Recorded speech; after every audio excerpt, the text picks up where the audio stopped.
Hello everyone. Last लेक्चरमध्ये आपण capital गेनबद्दल discussion केलं होतं. कॅपिटल गेन म्हणजे profit or gains arising from the transfer of capital asset. Okay, जेव्हा आपण एखादा कॅपिटल ॲसेट विकतो आणि तो विकून जेव्हा आपल्याला काही ना काहीतरी फायदा होतो, तो फायदा म्हणजे कॅपिटल गेन असतो. तर कॅपिटल गेन दोन प्रकारचे असतात, एक तर लाँग टर्म कॅपिटल गेन आणि शॉर्ट टर्म कॅपिटल गेन. जे लाँग टर्म कॅपिटल गेन असतात, जर एखादा ॲसेट तुम्ही 3 वर्षापेक्षा जास्त कालावधीपाशी तुमच्याकडे ठेवलात आणि त्यानंतर विकलात तर तुम्हाला लाँग टर्म कॅपिटल गेन होतो. आणि जर तो ॲसेट 3 वर्षाच्या अगोदरच विकून टाकलात तर तुम्हाला शॉर्ट टर्म कॅपिटल गेन होतो. ओके, मग लाँग टर्म कॅपिटल गेन आणि शॉर्ट टर्म कॅपिटल गेन हे शेअर्स किंवा डिबेंचर्स किंवा असे जे इन्व्हेस्टमेंट आहेत त्यांच्या बाबतीत 3 वर्ष हा नियम लागू होत नाही. ठीक आहे, तर 12 महिन्याच्या आत शेअर्स किंवा डिबेंचर्स तुम्ही विकलेत आणि तुम्हाला फायदा झाला तर तो शॉर्ट टर्म कॅपिटल गेन असतो, आणि 12 महिन्याच्या नंतर जर तुम्ही विकलात तर तुम्हाला तो लाँग टर्म कॅपिटल गेन होतो.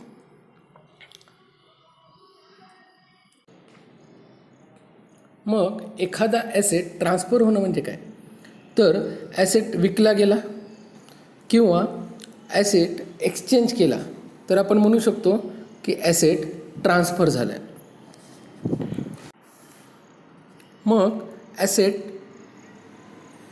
ॲसेटचा हक्क जर तुम्ही ट्रान्सफर केलात म्हणजे राईट जर ट्रान्सफर झाला तरीही आपण म्हणू शकतो की ॲसेट ट्रान्सफर झालेला आहे.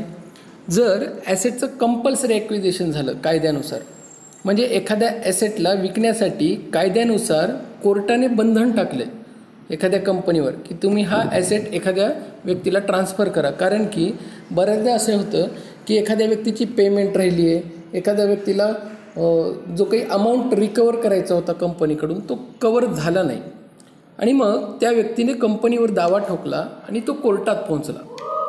मग कोर्टात पोहोचल्यानंतर कोर्टाने कंपनीची बाजूही ऐकली आणि त्या व्यक्तीचीही बाजू ऐकली, आणि असं लक्षात आलं की कंपनी त्या व्यक्तीचा पैसा देऊ शकत नाही आहे.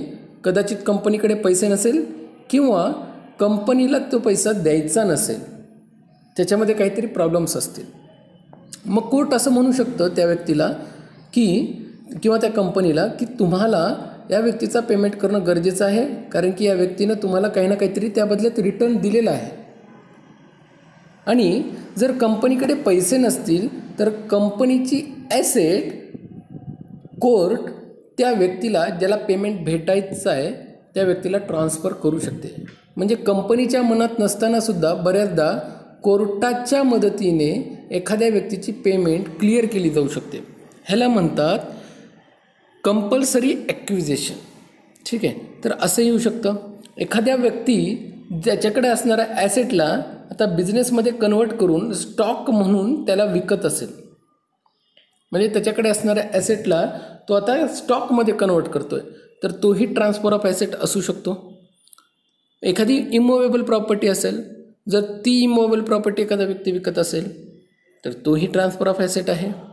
जर 0 कुपन बॉन्डचं रिडम्शन झालं तर तोही ट्रान्सफर ऑफ ॲसेट आहे. आणि असे कोणतेही ट्रान्झॅक्शन जे कंपनी ॲसेट विकण्यासाठी किंवा त्याची ओनरशिप ट्रान्सफर करण्यासाठी करत असेल तर त्याला ट्रान्सफर ऑफ ॲसेट आपण म्हणू शकतो. आता पुढचा मुद्दा आहे कॉस्ट ऑफ इन्फ्लेशन. तर कॉस्ट ऑफ इन्फ्लेशन म्हणजे काय? कॉस्ट ऑफ इन्फ्लेशन इंडेक्स हा जो आहे हा एखाद्या ॲसेटचा रिअलिस्टिक व्हॅल्यू काढण्यासाठी कॅल्क्युलेट करण्यासाठी वापरला जातो. आता बघा, एखादी ॲसेट समजा 2005मध्ये घेतली असेल, त्यावेळेस त्या ॲसेटची किंमत ही समजा 5 लाख रुपये होती.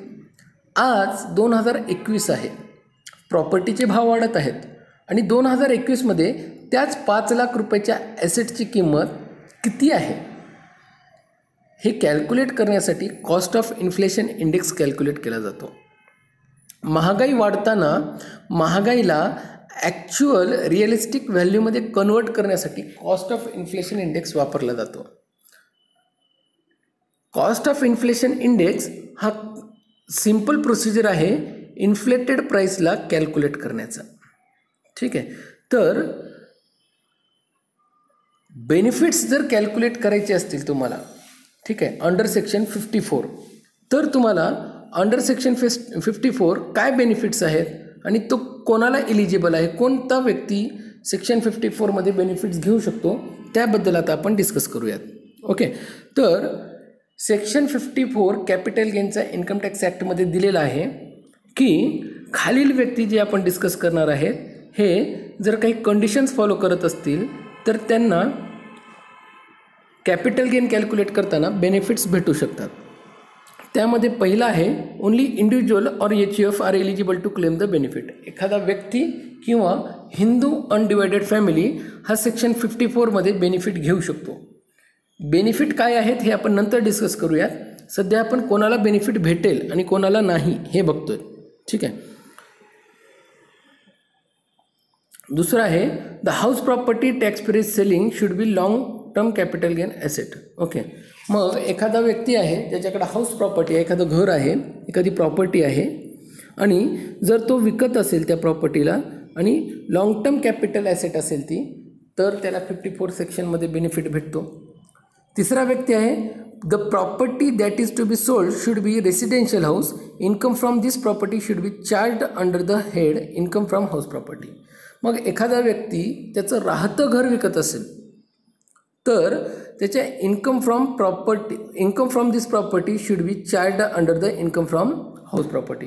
म्हणून त्याचा हा जो इन्कम आहे जो हाऊस प्रॉपर्टीमधून भेटतोय त्याला तो हाऊस प्रॉपर्टीमध्ये कॅल्क्युलेट केला जाईल, कॅपिटल गेनमध्ये कॅल्क्युलेट केला जाणार नाही. म्हणून त्याला इथंही बेनिफिट भेटेल.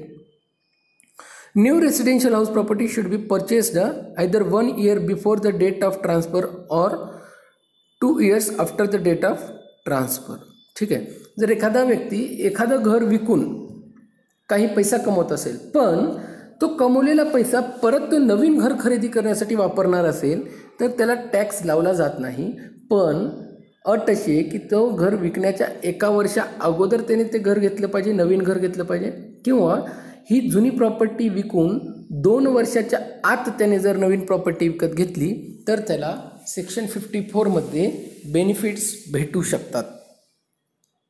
नंतर आहे house property that are bought should be in India.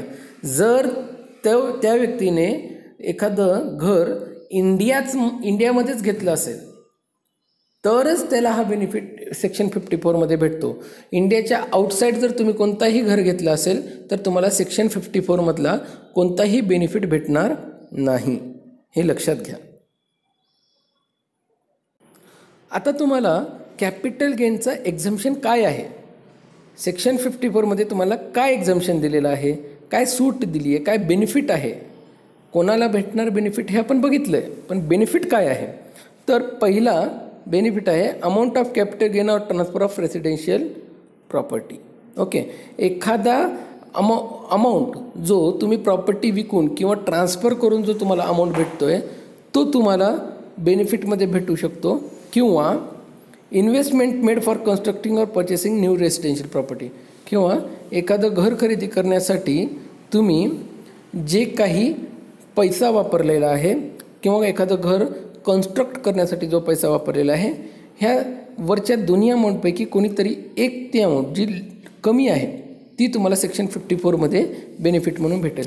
म्हणजे the act allows that the lower of the two, हे बघा काय म्हणते, lower of the two exempted amount for tax payer. म्हणजे या दोन्ही व्हॅल्यूपैकी जी छोटी व्हॅल्यू असेल ती तुम्हाला सेक्शन 54मध्ये टॅक्स बेनिफिट म्हणून भेटेल. काय काय, amount of capital gain on transfer of residential property. एखादा रेसिडेन्शियल प्रॉपर्टी तुम्ही विकलात, राहतं घर विकलात आणि तो विकलेला पैसा समजा 10 लाख रुपये आहे आणि तुम्ही नवीन घर खरेदी करण्यासाठी किंवा बांधण्यासाठी जो काही खर्च केलेला आहे समजा 15 लाख रुपये, तर तुम्हाला 10 लाख आणि 15 लाखमध्ये छोटी व्हॅल्यू कोणती आहे, 10 लाख, तर तुम्हाला 10 लाखापर्यंतची सूट भेटेल. तर ह्या प्रकारे तुम्हाला इन्कम टॅक्समध्ये सेक्शन 54मध्ये सूट भेटेल. एक एक्झाम्पल दिलं आहे, हा एक्झाम्पल आपण समजून घेऊयात म्हणजे तुम्हाला चांगल्या प्रकारे लक्षात येईल की सेक्शन 54मध्ये बेनिफिट कसं घेऊ शकतो. Mister Rahul cells his house property and earned capital gain of ₹35 lakh. तर मिस्टर राहुलने काय केलं आहे, त्याची प्रॉपर्टी विकली आहे आणि त्याला कॅपिटल गेन झालं आहे 35 लाखाचा. With the amount of sale purchased new house property sale ही purchase new house property of ₹20 lakh. आणि ह्याच 35 लाखापैकी जो प्रॉपर्टी विकून त्याने कमवलेला आहे, कॅपिटल गेन भेटलेला आहे, त्याच्यापैकी 20 लाख रुपये त्याने नवीन घर खरेदी करण्यासाठी खर्च केला. The exemption under section 54 will be lower amount among the both of that is 20 lakh. तर 35 लाख रुपये त्याला भेटले आणि 20 लाख रुपये त्याने खर्च केले नवीन प्रॉपर्टी घेण्यासाठी. तर 35 आणि 20मध्ये कोणती अमाऊंट छोटी आहे, तर 20 लाख ही अमाऊंट त्याला एक्झम्पशन म्हणून वापरता येईल. The capital gain that is liable for taxation will be balance of both that is 15 lakh. मग कॅपिटल गेन ज्याच्यावर टॅक्स लागणार आहे तो किती असेल, तर 35 आणि 20 लाखामधला जो डिफरन्स आहे तो 15 लाखाचा आहे. तर त्याला 15 लाखावर कॅपिटल गेन कॅल्क्युलेट करावा लागेल, कॅपिटल गेनवर टॅक्स लागेल.